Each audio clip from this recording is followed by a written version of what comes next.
pertemuan sebelumnya kita sudah sampai di ayat yang terakhir ya dari surah Al-Fatihah, yaitu ayat yang ke-7, siratal ladzina an'amta 'alaihim ghairil maghdubi 'alaihim waladdallin. Ada sedikit tambahan dari bahasan ayat yang ke-7 kemarin. Yang pertama adalah penegasan tentang siapa an'amta, orang yang mendapatkan petunjuk, orang yang mendapatkan nikmat. Kemudian ghairil maghdub, orang yang dimurkai Allah, waladdallin itu adalah orang yang disesatkan oleh Allah. Maka tidak berselisih para ulama mengatakan yang mendapatkan nikmat dari Allah itu an'amta itu adalah orang-orang yang beriman. Orang-orang yang beriman, orang yang mendapatkan nikmat dari Allah. Adapun orang yang maghdub itu orang Yahudi. Mereka tahu kebenaran, namun mereka tidak mau melakukannya. Orang tersesat yaitu orang Nasrani. Mereka tidak tahu kebenarannya dan mereka tidak mau tahu tentang kebenaran. Maka gini loh posisinya, orang Yahudi tahu kebenaran, tidak mau melakukan apa yang mereka tahu gitu ya, tidak mau melakukan. Orang Nasrani udahlah nggak tahu, nggak mau cari tahu, akhirnya bikin aja pokoknya. Akhirnya apa? Tersesat. Nah, adapun orang beriman, mereka tahu, kita tahu tentang kebenaran dan kita menjalankan kebenaran. Nah, ini dalam satu ayat itu Allah menyebutkan posisinya masing-masing. Kita yang beriman, ya orang Islam. Kemudian Allah sebutkan lagi tentang kondisinya orang yang Yahudi. Apa landasan para ulama memberikan tafsir seperti ini? Nah, balik lagi ke sirah nih. Ingat Pak yang sahabat sebelum siapa? Abu Ubaidah bin Jarrah, sebelum beliau kan yang ke-9 itu siapa? Yang dia menyusulkan Zaid bin Sa'id bin Zaid yang sebelum Islam datang, sebelum Nabi diutus menjadi Rasul, kan ada 3 orang Quraisy tuh mencari agama. Karena mereka melihat nggak benar nih agama begini, nyembah berhala itu nggak benar. Udah apa ya? Nggak masuk dalam logika mereka. Bagaimana mungkin berhala disembah-sembah terus minta gitu ya? Belum lagi cara beribadah mereka, kalau nggak punya uang nggak bisa beli baju dari Mekah, mereka beribadah dengan apa pakaian? Tidak mungkin, masa Tuhan macam apa? Maksudnya secara logik, secara hati nurani mereka nggak nerima. Maka Zaid ayahnya Sa'id itu datang ke Syam, nanya ke tokoh Yahudi, gimana cara nggak mau beriman?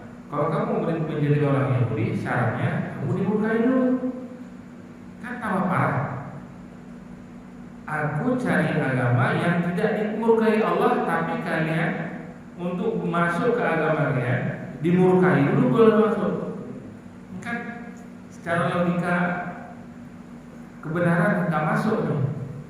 Ya sudah, kalau gitu saya mau nyari yang Nasrani, datang juga ke pendeta Nasrani, juga begitu jawabannya.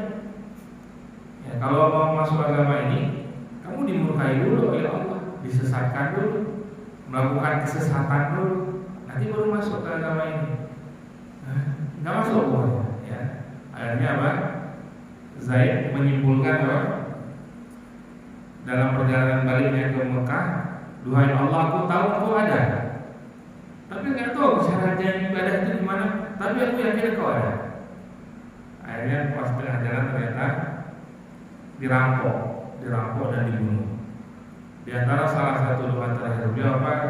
Ya Allah, kalaulah aku tidak bisa beriman dengan agama Hanif, agama yang benar yang dibawa oleh Nabi Ibrahim, jangan halangi anakku Sa'id bin Zaid untuk bisa beribadah dengan agama. Nanti kan Sa'id bin Zaid yang akhirnya beriman dengan Rasulullah SAW. Nah, ini diantara landasan yang disebutkan juga di sini di tafsir Ibnu Katsir, kisah itu gitu ya. Kemudian setelah kita baca Al-Fatihah, makmum jawab apa? Waladhdallin. Nah, mana yang benar? Amin, amin, atau amin? Yang coba dengar.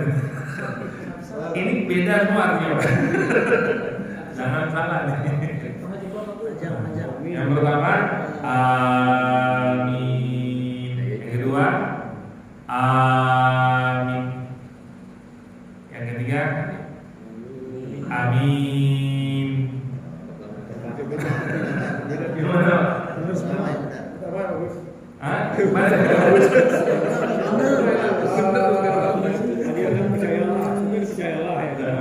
Yang terakhir percayalah. Oh. Dan dikabulkan. Amin. Baca. Kabulkan. Karena Al-Fatihah itu doa, isinya adalah doa. Kemudian kalau amin, keamanan, ya. Amin gitu ya. Terpercaya. Nabi Muhammad mendapatkan gelar al-amin. Kalau amin, selamat, amanah, ya. Orang beriman ya, selamat. Nah, maka jadi bukan juga sembarang kita. Kadang-kadang anak-anak sih ya, anak-anak sih ya. Kalau ada yang gede, biasanya kalau tarawih rusak bener nih jawab apa? Kalau yang terlalu terburu-buru gitu ya. Lagi baca doa gimana kan? Jamaah. Amin, amin, amin.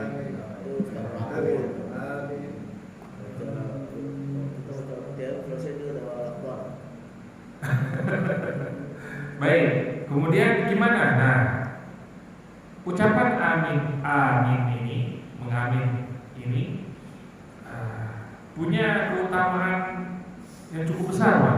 Ini kan simpel banget ya, sederhana, tapi ada beberapa hadis yang menyebutkan tentang keutamaannya. Pertama, idza amana al-imam fa'aminu. Apabila imam mengucapkan amin, maka ucapkanlah amin. Fa innahu man wafaqa ta'minuhu ta'minal malaika. Barang siapa yang pas mengucapkan amin tadi bersamaan dengan ucapan aminnya para malaikat. Di sini menunjukkan apa? Malaikat hadir ketika kita sholat. Ya. Ghufira lahu ma taqaddama min dzambi, maka akan diampuni dosa-dosanya yang terdahulu. Maka kalau ketika amin jangan silent, Pak, jangan mode silent. Getar, Pak. Kadang-kadang saking hematnya suara itu nggak mau baca amin, tapi juga tidak perlu juga berlebihan.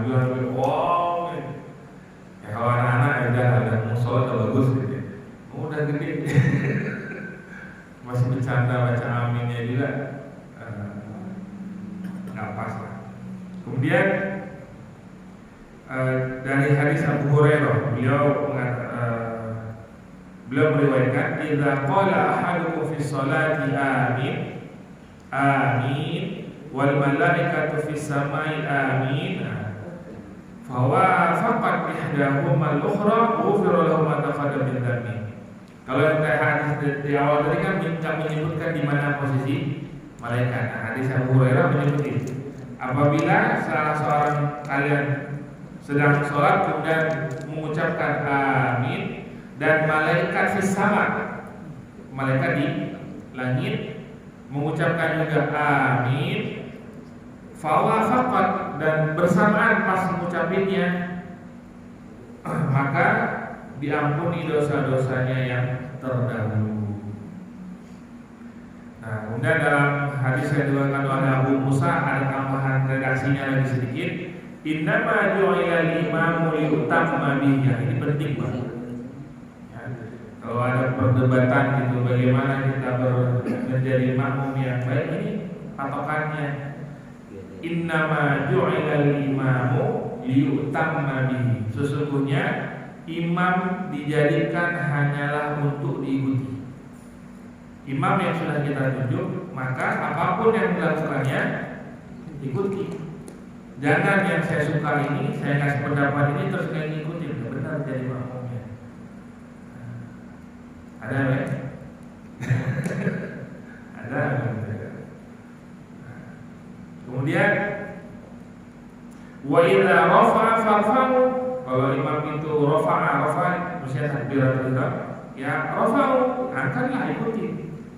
Wa idza qala ghairil maghdubi 'alaihim waladdallin, ketika imam sampai pada bacaan ghairil maghdubi 'alaihim waladdallin faqulu, maka hendaklah engkau mengucapkan amin. Apa keutamaannya? Yuhibbukumullahu ta'ala, maka engkau akan dicintai oleh Allah Subhanahu wa ta'ala.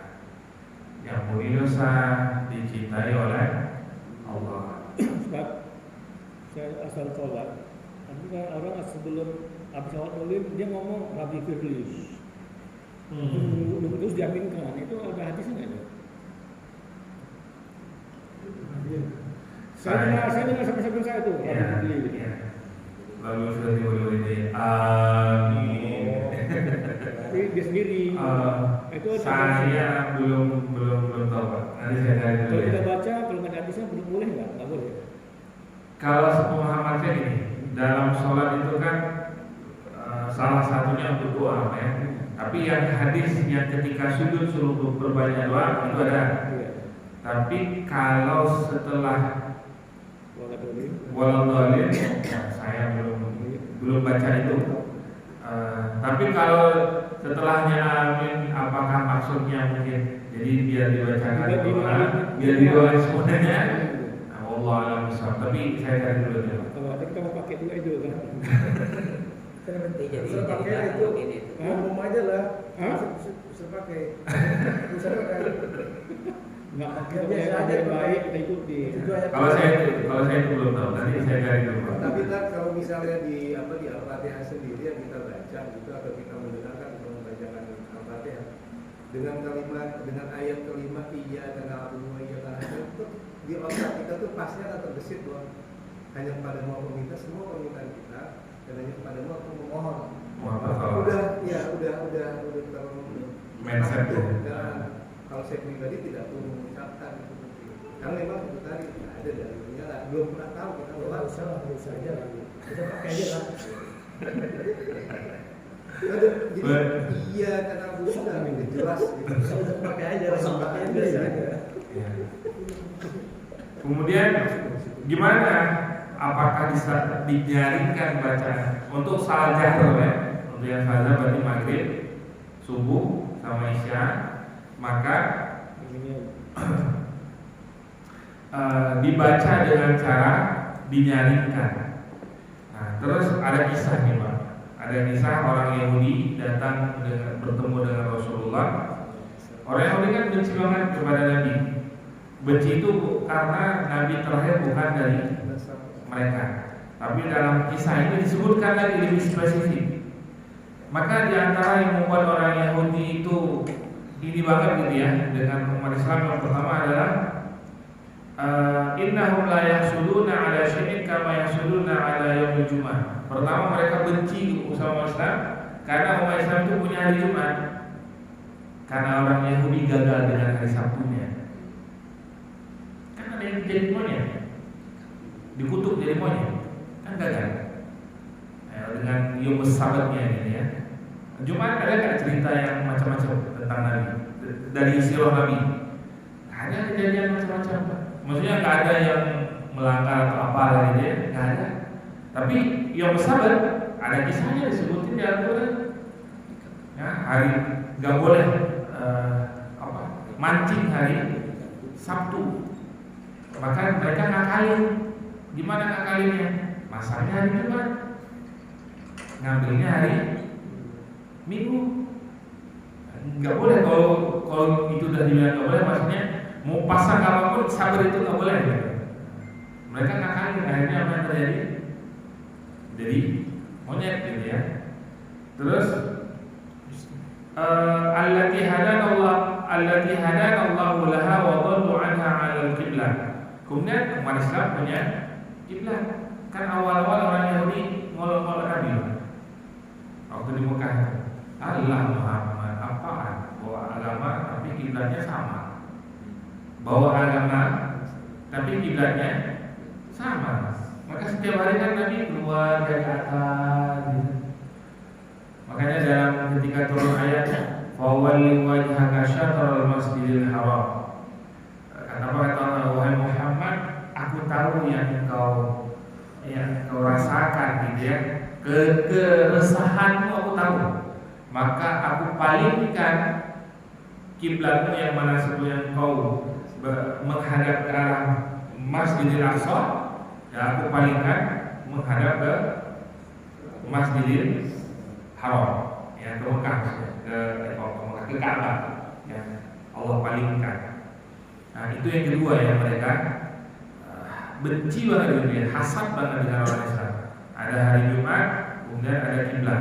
Kemudian yang ketiga, laha wa dhallu anha wa ala qaulina khalfal imam wa amin. Dan ucapan dan mereka juga benci dengan ucapan kaum muslimin ketika mereka sholat, mereka mengucapkan di belakang imam amin. Benci ya. Imam mereka. Maka kalimat ini bagi kita mungkin biasa aja, tapi bagi orang-orang pas kita lagi sholat jamaah itu ada orang-orang bergetar. Bayangkan misalkan ada 1.000-2.000 orang baca amin, kok enggak merinding. Jadi besok baca amin, jangan diam aja.